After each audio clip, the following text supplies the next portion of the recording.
Well, all right, kiddos, it's time to sharpen up those edges and grease up your chains. We are going to live it up with mountain life.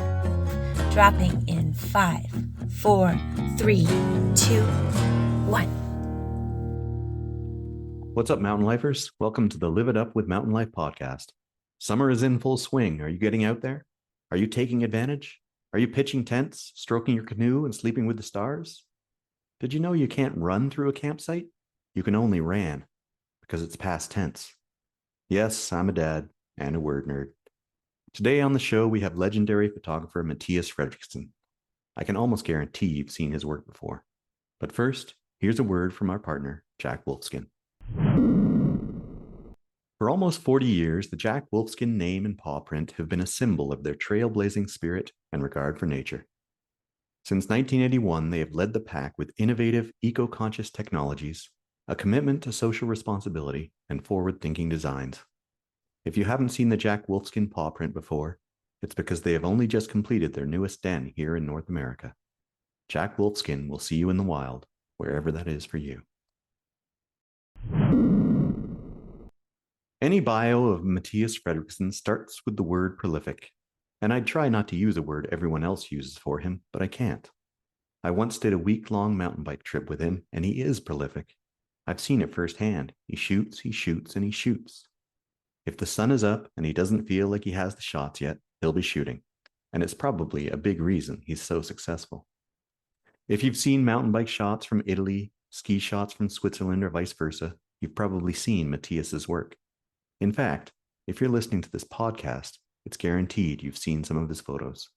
The guy lives, breathes, and eats skiing, biking, and simply getting outdoors. He regularly works with some of the best athletes and brands in the world and travels to some of the best locations to bike, ski, hike, and generally take beautiful photos. Born in Sweden, he has since relocated to Terrace, BC, where he lives with his partner Elle and his husky Takani. Here's my conversation with Mattias Fredriksson.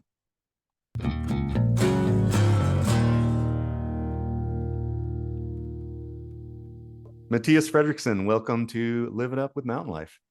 Thank you. Yeah, thanks for coming on. How's it going? Oh, good. Yeah. It was a long winter, but summer came quick, so it's bike mode, and right. Yeah, right on. So I think everyone that's listening has probably seen your photos, even if they don't know it. You're totally prolific. I looked at some biographies of you, and everyone uses the word prolific for you. And I was trying not to use the word, but we did that trip in Newfoundland, and you never stopped working. Yeah, yeah. There we had really long days too, and these guys were the local guys. They were always up for going out shooting like super early in the morning before they went to work, like right. 7 in the morning. So we were up very late. Yeah. Or like very early, so early and late. Yeah. Which cool. I'm pretty used to, like being a Swede. The light in Scandinavia is firing, especially in the summertime and the spring. So like it's a lot of late nights and early mornings, and especially late nights to get that soft, beautiful Arctic light. Right. Yeah. I guess that's been like a bit of a iconic thing for me. I just did a photo essay with Powder magazine, and it was about the Arctic. And when I was sitting with the photos, I realized, like, oh man, there's a lot of late nights in the mountains, and same with the biking. And it's always been something I really enjoy, like that beautiful light. If you can combine that with a stunning landscape, I think everybody gets affected by a beautiful sunset or sunrise, and that is the most interesting time to photograph, and you can create things with that light that is hard to beat, right? So yeah, for sure. How did you get into photography? So I kind of came into photography through journalism, because when I was like 11, 12, I I did my own little fanzine about punk rock and heavy metal. It was very Sick. basic, like about my favorite bands and then some of the local bands. And then at one point, I brought a little camera I got from my dad to photograph one of my favorite bands when I was allowed to go. My parents even called this place and said, "Oh, can our son is really interested in this band and he wants to come and he's way too young, but he has his own little magazine and they let me come even if you were supposed to be 18." So and I photographed them. That was like the first shots I remember Yeah. that I actually created sort of with the camera, and mainly about the drums because I was a drummer. So Okay. I interviewed the drummer in the behind in there, what do you say, like backstage. Yep. And I remember asking because there was a couple of platina blonde girls sitting in the other end of backstage chair with some of the other band members, and I was interviewing the drummer. I was also asking him, "Are they also here to interview you guys?" And he's like, "Oh, maybe not so much." I was Hilarious. clueless. I was 11 or 12. Right.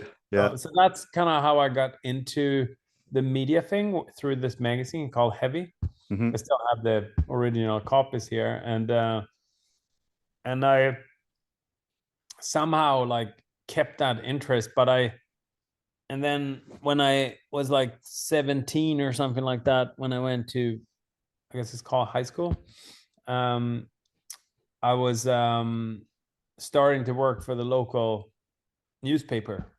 Okay. 16, 17, like just basic stuff, collecting results for hockey and soccer, the low league, like calling around, asking, and like writing small little pieces about that. And then eventually I asked if I could cover volleyball because nobody cared about volleyball. And our town had two teams that was both the women team and men's team were about to get up to the highest league. And volleyball was something I played myself. So I knew it and I knew the sport. And nobody came um, to these matches, and it would start to be a pretty big deal. So like all the normal reporters, the established ones, they want to go to the hockey, soccer, tennis. So I kind of got that assignment to cover that, Yeah. and then two of the guys in the team and that I knew they were really good in beach volleyball. They even came to the Olympics, so that started to become a thing. So I photographed volleyball and beach volleyball. That was like the first things I photographed with a professional camera. Hmm. And then eventually mountain biking became a thing that I also like very early on started to cover because I could go to the events and I didn't have to organize the things myself. So like through events in these different sports, I guess that was like my schooling.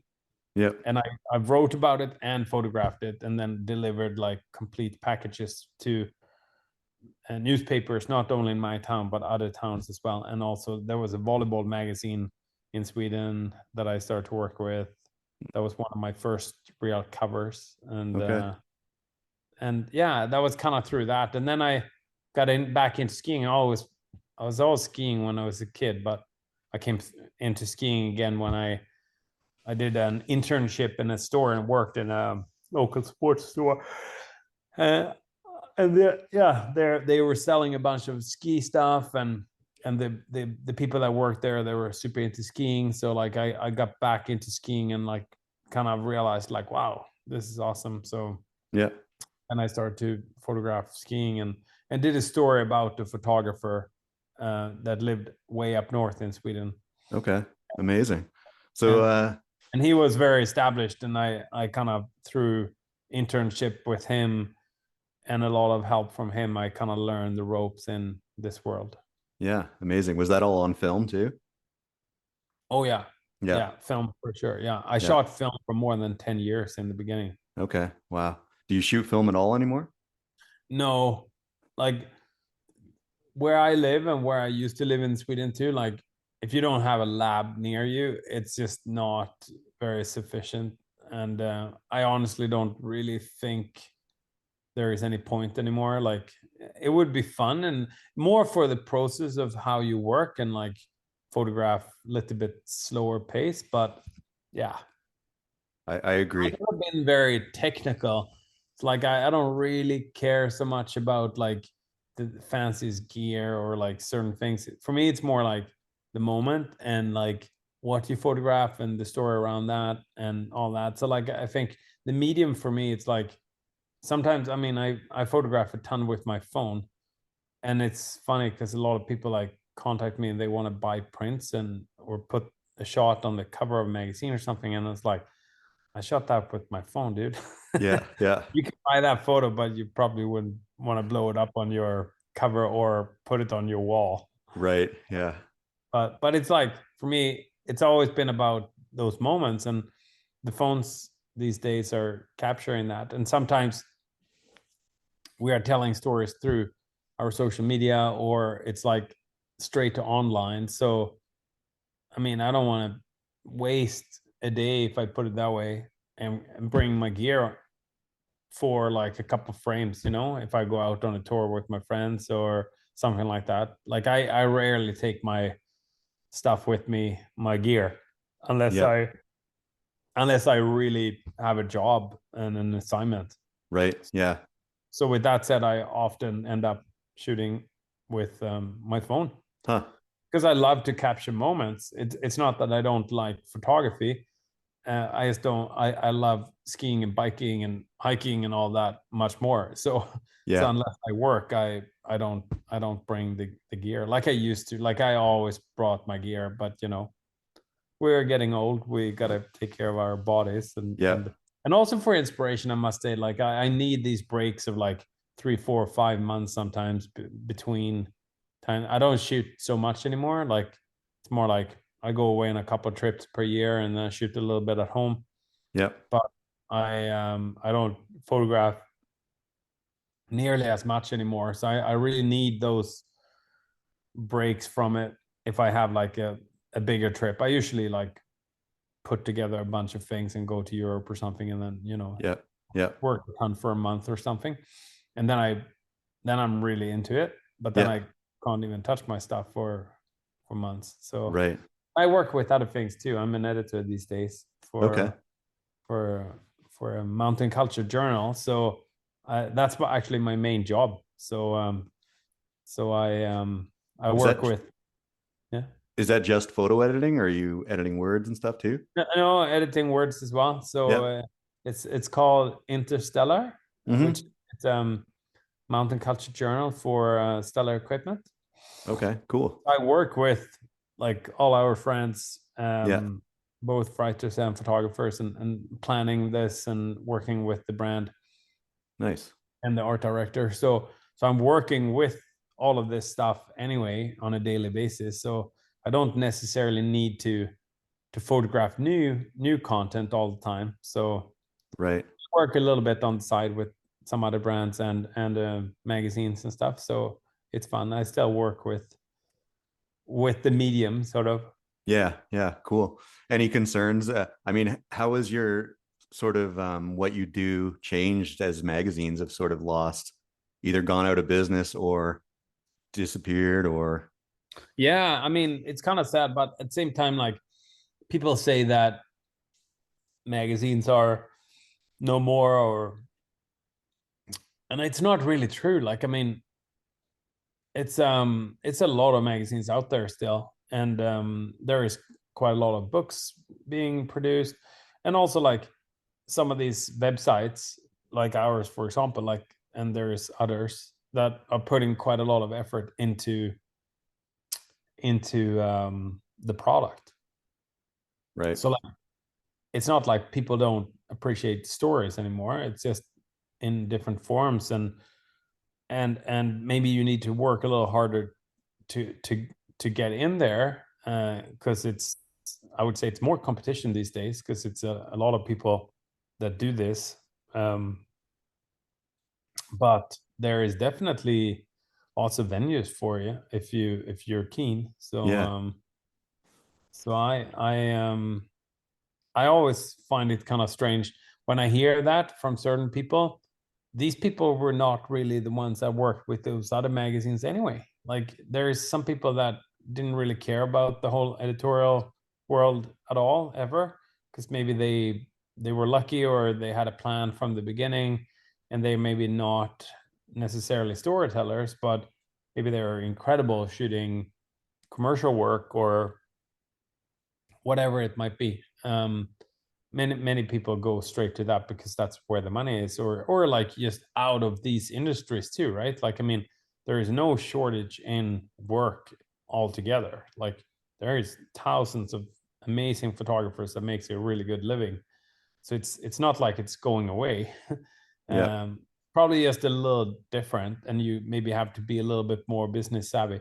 It's also like if someone would ask me today, oh, I want to be an outdoor photographer, I would tell them the same thing I probably told them 10 years ago, that just to realize it's not what it appears to be. Like you got to be ready to work super hard, and you got to have a lot of legs to stand on. Like personally, like the only reason why I can still do this, especially living in a remote place where it's not a ton of other work, it's because I'm working for a brand. Mm-hmm. But also like because I I'm not looking at my work as some sort of fast food. Um, if I do the comparison, like I always been someone who like I assume with the style I have, where the nature and so on is kind of like the hero many times. Like I I think that maybe that's how you define my style a little bit, like fairly timeless work many times. That's what I hear from others, Right. and and and that lives on for quite a while. So like I work with my archive, looking at it more like a little bit like music, like I listen to a lot of music that's super old. I think we all do, right? Like, Yep. why is photography any different, right? Like, I mean, obviously you've seen a photo once, but there's certain people that seen that photo. Like that photo could be appreciated by others as well, Right. right? Like Yep. a lot of my work has never been seen at all by so many people, right? Yeah. So if you can find different venues for this, and I'm part of a couple of galleries, for example, and I always been keen to like collaborate with magazines in many different countries, and the Yep. same story or the same photo could be have a great value for someone on a totally different um, market, right? Right. So As long as the gear can't be seen too closely. exactly, and like and also like sometimes maybe it is exactly that. Maybe it's a you show something out of a historical value. Like it might be completely interesting to look at an old picture and compare it with something in modern days, or like a timeline of ski history or mountain bike history or whatever it might be, right? And Yep. for me, that has been living in different continents and different countries, and like I've been traveling a lot through my career. I've done quite a few stories where I kind of compare how things are here versus Europe, or Mm-hmm. so like I yeah. Right. So So you left Sweden to move to Canada. How yeah, why'd exactly. you do It's that? 6 years ago now. Yeah, so my partner, she's half Kiwi, half Canadian, and she she was missing BC. She had lived in BC since she was 14, but she was over in Sweden studying. So we met then, and then we lived there for 5 years together. So we Okay. decided to move over here. And she couldn't work with what she is educated to there. Yep. So we moved to BC, and I had been in Åre in Sweden for 20 years, and Åre is kind of like Whistler of Scandinavia. That's Yep. probably the easiest way to describe it, and just a lot smaller mountains.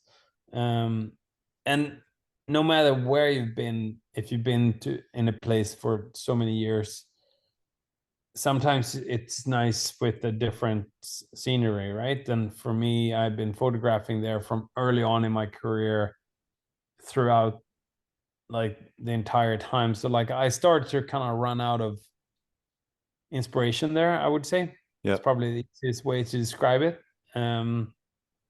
Plus, when I moved there, I was the only working professional photographer. When we left, there was more than 10. Okay. So Wow. the local work was not really there. So I always traveled for work. Yep. Um, and I didn't really want to do that. And one idea with the move was also so Elle could pursue her career. She's a lawyer, so Okay. she studied for a long time. So it was kind of time for her to be able to do that. Yep. Cool. And didn't you move to Whistler first? We lived in Squamish Okay. for first year, Yep. which was nice to kind of like land there and get organized. And we had friends nearby and so on. But we realized pretty quickly that the sea to sky is a little bit too busy for us, and that Yep. was one of the reasons why we also want to get out of Ora. Ora is a really busy place too, like mountain town with small population, lots of tourists, and seasonal Yep. kind of all that stuff. So, and then we realized like Whistler is the same, right? And like being on that highway every day when you want to go skiing or yeah.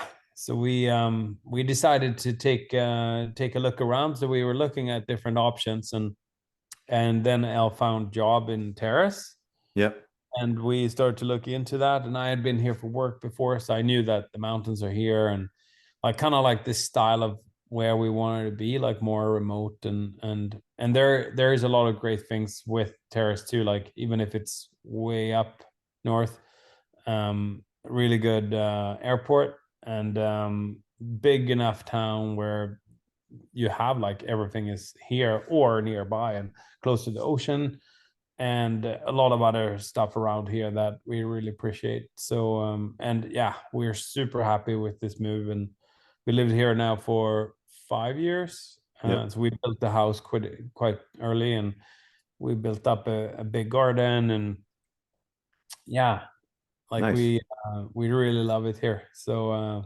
Yeah, I love Terrace, man. skiing is amazing. We get so much snow, and the bike season is really long, and we have the best dirt you can imagine. And biking is growing quickly here, so we have a lot of nice trails and Yeah. Cool. hiking and just nature in general. It's like yeah, it's beautiful. And traveling from there for you, it's not too big of a problem. No, I mean our airport is amazing, and 5 flights to Vancouver every day, Yeah. and oh, sorry, still a bit tired here. I had crap sleep. Um, yeah, it's just 10 minutes to the airport, 10, 15 minutes, and like a small airport, but still like yeah, it's actually easier for me to travel from here rather than when we lived in Squamish, because then you gotta go through Vancouver and it's like, dealing with the big airport and all that stuff. So Right. but Right. I don't travel nearly as I did. Like I'm doing a couple of trips a year, so Okay. it's Yeah, not really. I was gonna ask. I mean, looking at your Instagram, it looks like you're traveling all the time, and I was gonna ask how much you're traveling every year, but you're Oh no. toning it down. Oh yeah. The last couple of years definitely been a big change. Like I working with Stella equipment, I sometimes have to go on trips to both Sweden and Europe for shoots and like fun, but definitely not nearly as I mean, I used to be on the road like 150, 200 days a year Right. for 20 years. So and I'm so happy not have to be on the road so much. So Yeah. Yeah. yeah. Cool. Oh. Um, I mean, something else I had here is how important, like you work with athletes all the time, pretty much whenever you're shooting, right? Yeah, Yeah. but How not the same as it used to be either for me. yeah. Like, I mean, obviously I shoot with professional athletes Yeah. most of the time, but over quite some time, I'm also pretty keen on like telling stories about real people that are just regular people. Yeah. And and even with Stellar, like we're working with people that are, passionate about what they're doing, but not always necessarily like professional athletes, not in the sense of how it used to be like 10, 15 years ago when I was like constantly on shoots with, some of the best athletes in the world. Right. Yeah. That was like every other shoot, like every week you were working with like world-class athletes. And I mean, that's great, but it's also like, it's draining sometimes because I mean, there's a reason why these people are so freaking good, because they put themselves first. They have to. Like, if you're like the nicest guy and the most humble person that always think about everybody else, I don't think that you end up being the best in the world. Like, you have to focus and you have to be kind of like that way or the way, right? So working with these people, like sometimes it's just incredible just to witness firsthand what they're doing. Like, I mean, I've seen some of the most incredible things happen in front of my camera, and it's super cool. But it's also like I don't want to do that every day, year out, year in. Yeah. So sometimes it's really uplifting to just meet normal people, like people that have a passion for skiing or biking or whatever it is, right? Like, and they just super keen on that and like share their story and kind of mix this. So over the years I've been very keen on digging into those type of stories and ski culture, bike culture, like Yeah.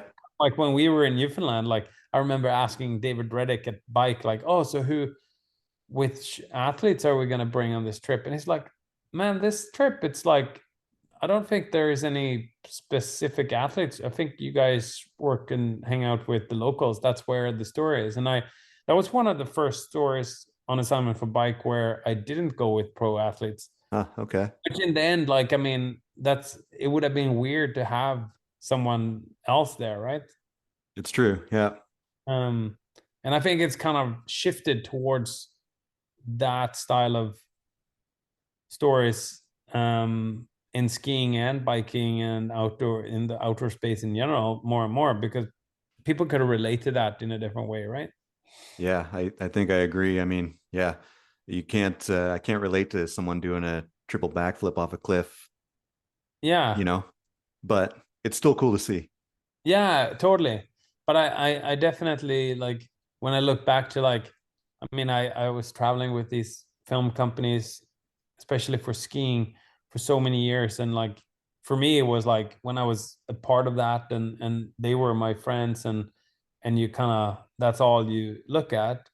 And when you're younger, that feels like it's super important. And I mean, don't get me wrong, like I'm equally as impressed as anyone else. But if you look at that out of a like sort of like a journalism perspective, it's, I mean, you do a story about athlete X and that's it. Like, that person is interesting for so many people one time, but they see that and it's passing by, unless that person has something special to tell, like Right. or a message to bring out or something. And I mean, some of these athletes are doing an incredible job inspiring the kids and maybe beyond. But these days I think that we have all seen it so many times. So like, doing a story about someone like Greg Hill, for example, that has a message that everybody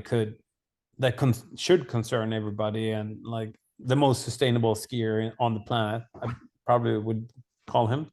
And like his story and the drive that he has make to be a change and show people that you can give up like the snowmobile, the heliski guiding, the big truck, and still function as a professional skier and ski guide. Like, I mean, it's incredible. Like, that type of story is much more compelling and more interesting for me to tell and spread through my channel. So like, Right.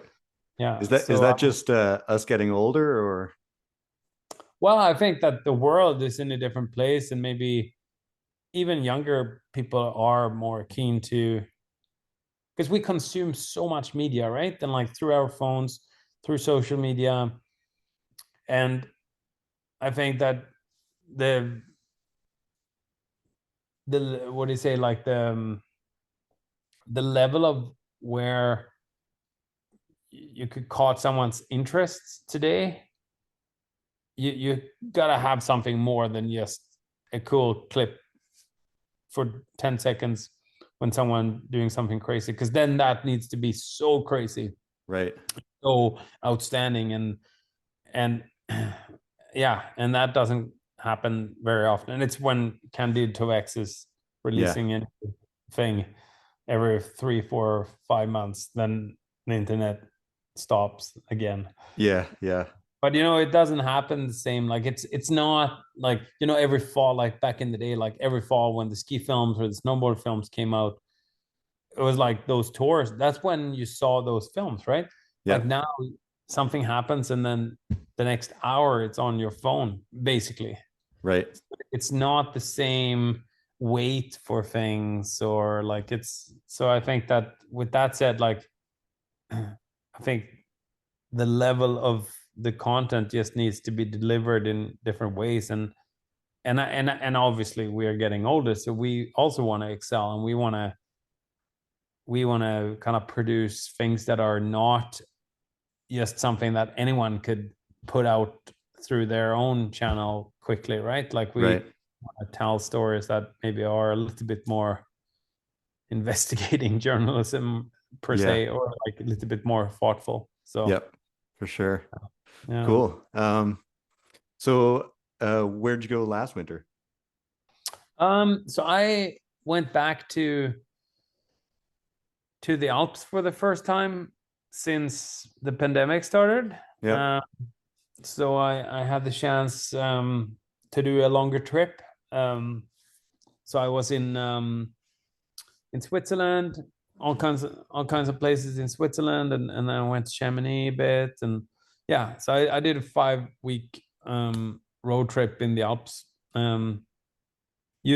Primarily using the train and public transportation in Switzerland, which was super cool. Just moving around with the train system there is so amazing. So, and Yeah. then back to a bunch of my favorite places there, and then a couple of new places. So Okay. then with the Stella crew and a couple of locations, and then some friends in other places. And Yeah. Nice.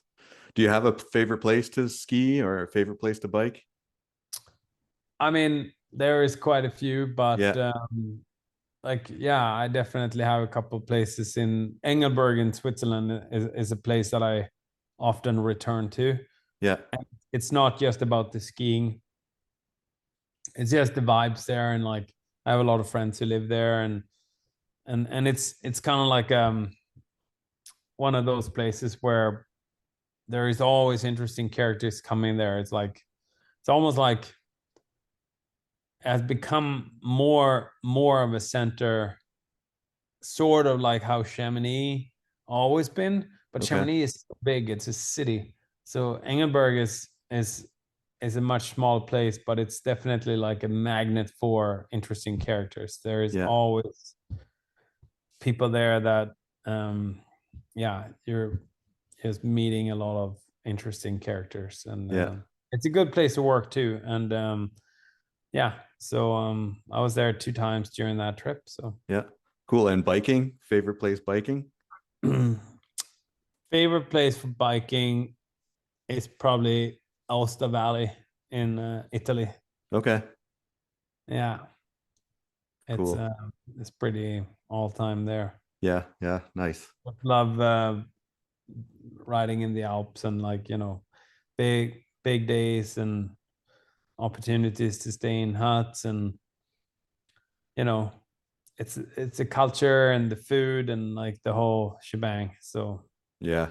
Killer. I have good friends in Aosta Valley, so I always like to come back there. Yeah. Do you have places you haven't been that you're dying to go to? Yeah, I would actually love to ride bikes in New Zealand. Yeah. I skied there a few times, but I haven't been biking there. Or we did bike one time there, but it was like in the winter, so it was more like because it was bad snow. So Yeah. Yeah. like a real bike trip there would be incredible. Yeah. Cool. What about Yeah. do you have summer plans? Yeah, we're actually taking off on vacation here in a couple of weeks. So go to Vancouver Island for a few weeks. Mm-hmm. So back to Hornby Island, which is one of my favorite places in Yeah. BC. Cool. And then yeah, we love to be home for the summer. It's so beautiful here, and our garden is a little bit of an oasis. So Yeah. the biking is so good. And then we're probably going somewhere in the fall too, Okay. Cool. like late summer. Yeah. Nice. And like local trips around here too. Yeah. Probably go back to Haida Gwaii this summer. We went there last summer. It's a beautiful island outside the coast here. You Yeah. take a ferry out for 8-9 hours, and yeah, it's the Hawaii of the North. I heard someone. Oh, really? Yeah, Huh. it's quite a special place. It's Yeah, it is for sure. Yeah. yeah, beautiful. Yeah, cool. Do you know, I have here, do you know how many photos you have in your catalog at this point? Oh no, but it's No? hundreds of thousands. Yeah. Yeah. It's I can probably see it on my in the catalog. I Yeah, I can mean, my Lightroom says that I've got it all in one Lightroom catalog, but Okay, let me see here. It's up and running here because I'm working on something. How can I see that? Oh, here, 254,000. oh wow, it's not that high. You must delete a Yeah, lot. but I don't know if that means all of them. Okay. But like, I mean, that's the ones that in that catalog. Yeah. Okay. You have multiple catalogs. And then I have 15,000 slides in my parents' house, Wow. and that's Wow. cut down quite a bit. So Yeah. Yeah. Cool. What keeps you going? What keeps you working? I mean, it is still super fun, right? Yeah. Yes, and also like it's always been an inspiration for me to inspire people to go out and ski and bike and just do outdoor stuff. So if we can get more people interested in that through telling these stories and photos and written stories and films and whatever, like I think that's a good motivation right there. But it's also like you got to realize like, okay, so I mean, same with this work as with everything else, like some days it's not super fun, or you're waiting for weather, and there's all kinds of things that can go wrong, like gear that is late before a shoot, and people are getting stuck in airports, and yourself too. And but then on the other hand, when everything lines up, like it's the best work in the world, and like most other people, or like I wouldn't say most other people, but a lot of people that sits in an office in a city, maybe they have to commute for an hour to get there, and maybe we stand in this lift line for 10-15 minutes or something, but then we're up and working in the mountains. Like it's always good when people on a shoot, like someone is often throwing out like, can't believe this, we do this for work and stuff, and it is true, like it is pretty magical when everything aligns, and like snow is good, skiing is good, everybody's safe, and we're in these beautiful places, and and you work together in a crew where you get that special dynamic and things are like rolling, like there is nothing that beats that. Yeah. So that's cool. And then if you could produce, now when I work with Stellar, like another cool thing with that is that I'm part of, like, we're planning things together, and like we kind of figure out what's smart to do here. We have this budget, how can we allocate this, use this, and bring in some of these, and like bring in the right people to kind of like create assets that we then produce and then put together and then sell products that are like, also like the team has kind of brought out these products together many times with the athletes, and then people go and buy that and money comes back in, so we can do more of that and produce better products. Like that process is different when you actually work at the brand. And now we've started with Interstellar here, which is also like building the brand, and like we can produce like stories, and I can bring in more people that I know in my network kind of help us produce things. And it's really cool when it comes together, because the people I work with here with Stellar, like many of them are friends that I know since like 25 years. So it's Right. like that's another dynamic that comes in with working with this brand. And it's a pretty small brand still, so it's like it's very, yeah, it's very, I would say it's a very dynamic and cool vibe around that. And like that's something that I really appreciate to like be so close to like that. So you, instead of when you work for a big brand, like you go and do your shoot and then sometimes you don't even see the result of it, right? Mm-hmm. Mm-hmm. It's cool to be a part of this thing, and like something you do during a shoot or before and during, and how you put it together like can change a direction of where the Yeah. brand is going, right? So it's What gear are you guys producing? outerwear. Okay. Yeah. Cool. So ski outerwear, it's and like for mountaineering and hiking and climbing and all kinds of stuff. And it's based out of where? Sweden. Sweden. Okay. Nice. Yeah. It's an office in Åre and an office in Stockholm, but selling in 43 countries. Oh wow. Direct Cool. consumer. So Okay. yeah. Yeah. Cool. And And then you, there are a few shops. So yeah, you and shoot. I mean, I know you shoot skiing and biking. Do you shoot other things? Do you shoot bands anymore? Volleyball?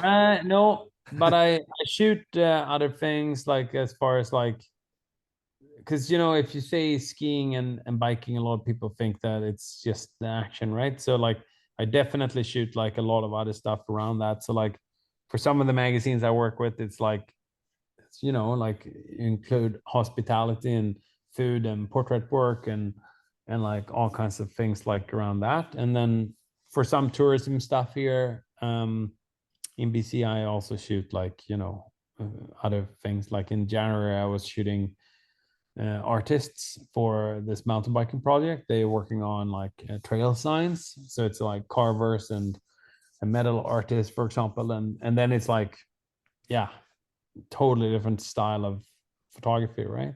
Right. Yeah. Yeah. Yeah, Cool. and then hiking and some stuff like that too. Yeah. So I Yeah. mean, yeah.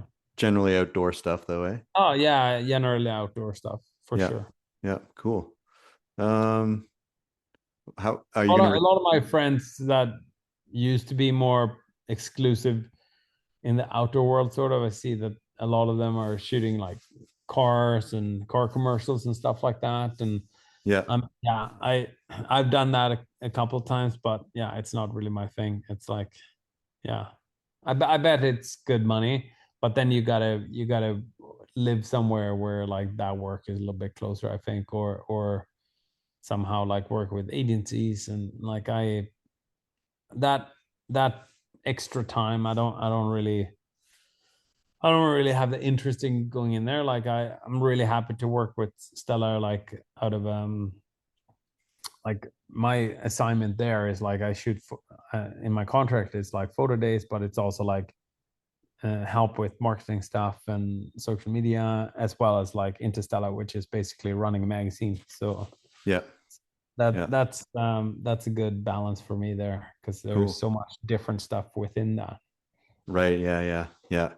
Yeah. For sure. I can get tired of taking photos and dealing with photos. It's always nice to Yeah, take a break.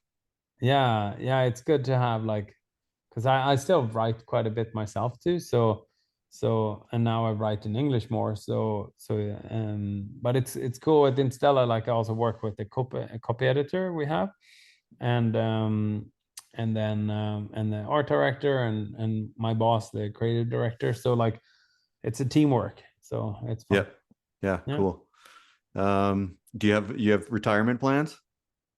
No, not really. No. But I mean, uh, yeah, I always like I like the work. I just don't want to be too busy. Yeah. So it's important for me to have time to ski a lot, bike a lot, and do other things. And we're definitely setting us up well for having a fairly slow pace here. Like Yeah. we like to be, we have our like produce a lot of our own food, and we like to be home a lot because like we've created our own little oasis around here, and there's so much to see in this area. It's like we definitely not as traveling frenzy as we used to. Like Ellen and I, when we lived in Sweden, we definitely traveled a lot more. Yeah. But it's nice to have a little slower pace, and yeah, we have so good skiing here. Like it's barely any point like going elsewhere to ski because it's usually not as good as at home anyway. Right.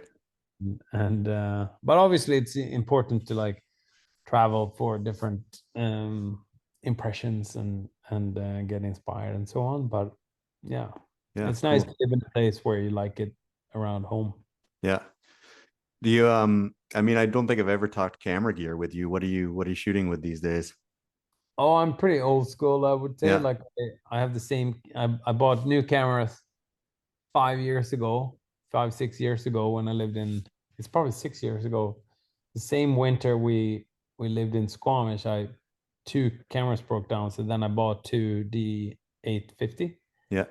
So and now I see that there is a lot of mirrorless cameras. Nikon just released a new mirrorless camera that several friends pre-ordered. Yeah. Haven't gone over there yet. I guess soon, maybe. Like it's usually when there's Olympics, they're usually like launching new gear. So like next summer, who knows? Maybe I switch over to the mirrorless. But then Yeah. I have new lenses too, and Yeah. actually I haven't bought new camera gear for like 5 years. It's Wow. crazy. Yeah. Yeah. But Yeah. the gear is good. Like I've never been like much of a gear nerd. I used to be sponsored by Nikon for 12 years. Then I was lucky because I always got the latest gear all the time, Yeah. and I could order whatever I needed. But even then, like I wasn't very keen on like some people are just having all the latest stuff and like bring so much gear. Like to me, it's like the opposite. I want to have as little as possible, and then instead be like light and be able to go further and not have the gear to kind of like stop you because that Yeah. kind of stuff. It's Right. still like 10 kilos plus extra, no matter how you do it almost. Yeah. Yeah. I mean, I guess the mirrorless would be a little lighter for you, wouldn't it? Oh, maybe it is. A Yeah, little I smaller. don't even know that. But I guess if that's like a little lighter, that might be another advantage. Yeah. Yeah. Yeah. I'm pretty Cool. sure the next camera I get, no matter what I want, would probably be mirrorless. Yeah. They probably wouldn't even do the DSLR cameras anymore soon, right? Yeah. It seems to be going that way for sure. Cool. Yeah, As Carrie Meddig always says, it's the magician, not the wand. yeah, yeah, Yeah. yeah. He's old school, Yeah, actually. for sure. For Jesus. sure. Yeah, Cool. Man, let's see here. Have any worst trip stories? Terrible trip stories? man, it's crazy. Like after so much traveling, like it's very few times where everything just goes sideways. Yeah. Considering like how many opportunities it is for things to go sideways. Like I can't remember a single trip that everything just went Huh. like I mean I've never been where I shouldn't say never, but I'm not the one that goes to like super weird places like talking about Kerry. I mean he's going to like very remote countries and like Yeah. weird places all the time. So it's probably bigger chances that things are going bad there Yeah. maybe. Yeah. But I've definitely like had my fair share of traveling like all together, but barely like I've been missing a couple flights, and sometimes obviously conditions are not great, but you like that's part of our work to like as a professional to make it work no Yeah. matter how it is, right? I mean, I guess that's one of the reasons why you're in the game for a long time, because you could you could create even if it's not the best conditions, right? Yeah, yeah, for sure. So yeah, I've been pretty lucky, I guess. Yeah. Do you have a favorite trip? Something, if I just ask you what your favorite trip is, does something come to mind instantly? Oh, I mean, it's so many good ones. So, but there is one ski trip that actually almost to the day, um, many years ago now, like more than 10 years ago, we went on a trip. It was me and Leslie Anthony, Chad Sayers, and our friend Janne Tjärnström, and a mountain guide who lives in Lagrave, Perros, but he's Swedish. So Per had this skipper in northern Norway, in Finnmark, way up north, almost at North Cape, and he asked if we wanted to join this trip. And so we all paid, like, 3,000 Canadian Yeah. to be on this boat and sail through the fjords and ski tour. And it was like late May. And I remember when we flew up there, like it was, you couldn't see any snow anywhere, barely. It's like late May, but up there you can be on snow for late. So we set off, and then we, in these fjords, deep in the fjords, there were still snow. So like we were ski touring day and night, and we Per said, like, yeah, some of these mountains, I don't think that there have ever been any skiers in here. So he thought that we did a couple first descents, and Hmm. it's just magical, and a perfect corn, skiing down to the ocean, and just midnight sun. Everything was just incredible. So, Yeah. and like, this is a pretty experienced crew that's been skiing all over the world, and everybody was like, this is the best ski trip we ever done. And Wow. still to date, like, I actually, now when I did this photo essay with Powder here that went live last week, still used a couple of shots from that trip, because it's yeah, very timeless, and yeah, it was just incredible. So Amazing. I would, it's almost like you don't want to go back to a place like that, because you got it so good, and it's probably just going to be disappointing going back. And Yeah. that's almost a little bit like how I look at some trips I've done over the years, that I also been to some places quite a few times, and like I don't really want to go there anymore, because yeah, my memories from these places will just be ruined. Like it's not like it used to be. Like, I mean, it's not as consistent anywhere anymore. No, that's true. Yeah. So it's like, with that said, like I'm pretty happy that I had a stint in my career where I traveled a lot, and like I experienced a lot of places, and I, just have so many good fond memories from that. And with the photos too, like sometimes yesterday I put together shots for this book in New Zealand, um, and the editor asked for my career 10 best shots of my career, Yeah. and they were spanning over like 15-20 years, and like I went through a bunch of photos to narrow down to these 10. And yeah, it's just, that gives me a lot of joy, just looking at these shots and like going through the archive. Like it's a way of time traveling. And it's like during the last 3-4 years I haven't traveled nearly as much as I used to. I Yeah. mean, the trips I've done the last 4 years, if I bundle them all together, it's probably like how much I used to travel every year before. Wow. Yeah. So it's quite nice to be more homesteady. And How do you narrow it down to 10 shots? yeah, it's hard, but Yeah. I had a couple of folders before, like when I did my latest website update, and a couple of other portfolios and stuff. So I kind of knew a couple of favorites, Yeah. but I did remember one shot. Like I think I will send him today, because I have this one favorite shot that I forgot. Yeah. Yeah. Cool. Uh, yeah. Cool. Man, I think that's about it, unless you have anything else you want to add or think we should talk about. No, that's I mean, one thing that gets me going too is like, I mean, obviously I can continue to ski and bike even if I'm not doing this, but I mean, it has given me the opportunity to like travel and see some incredible places, and ride bikes and ski with some amazing people. Uh, I mean, most of my friends I know through these sports in one way or the other, if it's Yeah. professionals. or like other friends, right? I mean, so those tools have definitely formed my life and shaped my life.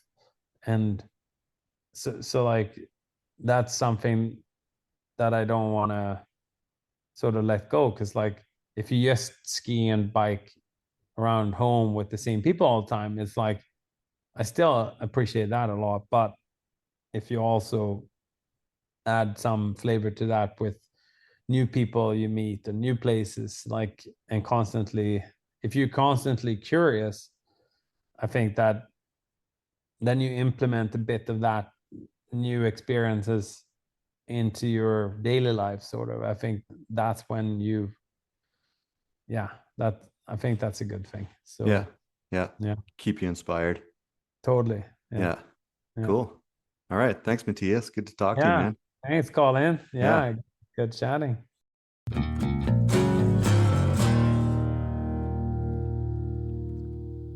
I'd like to thank Mattias Fredriksson for taking the time to speak with us. Stay tuned to all outdoor media. You'll be sure to find more of his images out there. Check out mattiasfredriksson.com for more of his work. That's MattiasFredriksson.com. Our West Coast MC Feet Banks will be back in 2 weeks' time. I don't know who he'll be interviewing, so it'll be a surprise for all of us, but I'm sure it'll be an entertaining morsel for your ear holes. Mountain Life is celebrating 20 years of existence this summer, so be sure to check out the print mags. Find them wherever you go for a decent selection of outdoor gear, or you can get a subscription over at mountainlifemedia.ca. Thanks to Shariah Rules for the voiceovers in the intro, and to Adrian Gendro for the guitar licks. And thanks to you all for listening. Until next time, 2 wheels, 1 love. Peace.